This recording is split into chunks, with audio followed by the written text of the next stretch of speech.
નમસ્કાર મિત્રો, 1 એપ્રિલે માત્ર નવો મહિનો નથી, આ દિવસથી નવી ફાઇનાન્શિયલ યરની પણ શરૂઆત થઈ છે અને એટલે જ આ દિવસે ઘણા બધા નવા નિયમો લાગુ થાય છે. આ વખતે 2026માં 1 એપ્રિલથી કુલ 15 નવા નિયમ બદલાયા છે.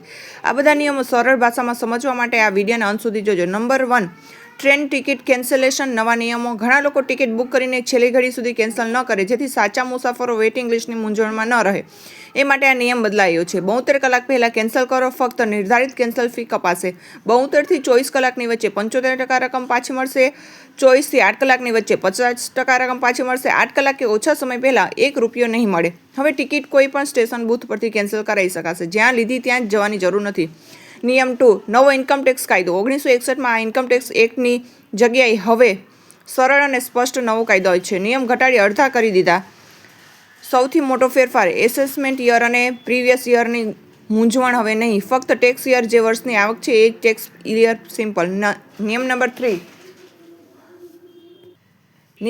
3, ટીડીએસ ફોર્મમાં નંબર બદલાય. જો તમારી જોબમાં ટીડીએસ કપાય છે તો ધ્યાન રાખો. ફોર્મ 60 હવે ફોર્મ 130 થઈ ગઈ છે અને ફોર્મ 60A હવે 131 થઈ ગઈ છે. નિયમ નંબર 4, F&O ટ્રેડર્સ માટે એસટીટી વધ્યો. ફોર્ચ્યુનર ઓપ્શન ટ્રેડ કરનારાઓ માટે સિક્યુરિટી ટ્રાન્ઝેક્શન ટેક્સ આ રીતે વધ્યો છે. ફ્યુચર 0.02% થી 0.05%, ઓપ્શન પ્રીમિયમ 0.1% થી 0.15%. નિયમ 5, એટીએમ વિથડ્રોલ લિમિટ ઘટી. ઘણી બેંકોમાં એટીએમ નિયમ બદલાય છે. પીએનબીના ચોક્કસ કોર્ડ્સ પર રોજનો લિમિટ ₹1 લાખથી ઘટાડી 50,000 કરાય છે. તમારી બેંક ચેક કરી લેજો. નિયમ number 6, serving golden bond tax free નહીં. આરબીઆઈ હવે એસજીબીના નવા ઇસ્યુ નહીં કરે. ઓપન માર્કેટમાં ખરીદેલા એસજીબી ઉપર 1 એપ્રિલ 2026થી કેપિટલ ગેઇન્સ ટેક્સ લાગશે.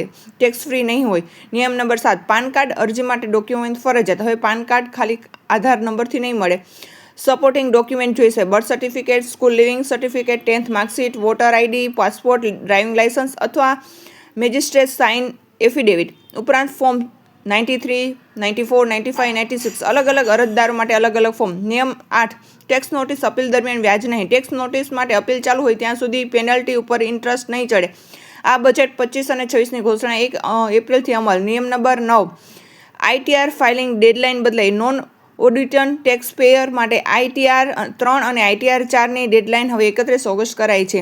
નિયમ નંબર 10, યુપીઆઈ ડિજિટલ પેમેન્ટમાં 2FA સ્કેમ રોકવા આરબીઆઈ નિર્દેશ પ્રમાણે યુપીઆઈ પેમેન્ટમાં હવે સેકન્ડ ફેક્ટર ઓથોરાઇઝ ઉમેરાશે. પિન ઉપરાંત ઓટીપી, બાયોમેટ્રિક અથવા પાસવર્ડ બીજું સ્તર ઉમેરાશે. નિયમ નંબર 11, HRA બેનિફિટ માટે રેન્ટ પ્રૂફ ફરજિયાત છે. HRA ક્લેમ કરતા એમ્પ્લોઈઝને હવે રેન્ટ પેમેન્ટ પ્રૂફ આપવો પડશે. લેન્ડલોર્ડની પેન ડિટેલ્સ સબમિટ કરવી પડશે. નિયમ નંબર 12, કંપની ગિફ્ટ એક્સપેરિમેન્ટ 5,000થી 15,000. હવે કંપની પાસેથી 15,000 સુધીની ગિફ્ટ ઇન્કમમાં કાઉન્ટ નહીં થાય. ટેક્સ નહીં લાગે. નિયમ number 13, ATM transaction charge 5 free transaction પ્રતિ મહિને, ત્યારબાદ ₹23 પ્રતિ ટ્રાન્સફર.